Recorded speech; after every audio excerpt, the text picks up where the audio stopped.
So as a kid, I used to collect Yu-Gi-Oh cards, because screw Pokemon. Nobody wants you shiny Charizard.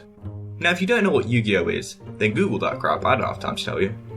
Now the best cards were Dark Magician, Blue Eyes White Dragon, and the Egyptian God cards. I used to get an occasional pack now and then, and if I went on holiday anywhere, I'd treat myself to an entire tin. In 2004 or something, I don't really remember, I went on holiday with my best friend to the tropical paradise known as Skegness. Now there's three things at Skegness: the sand, the sea, and cheap Yu-Gi-Oh cards.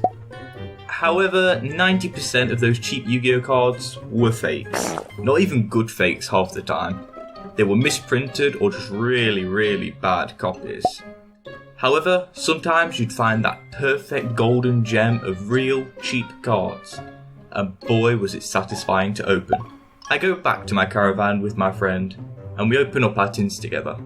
He gets 2 Blue Eyes White Dragons and a Dark Magician, and I'm getting nothing.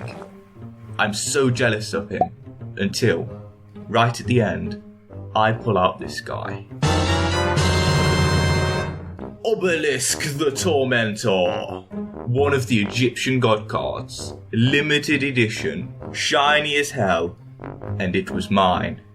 So back then, I wasn't aware of how good he was. I just knew that anything that had this many stars had to be pretty cool.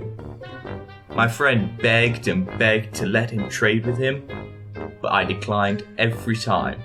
He was mine.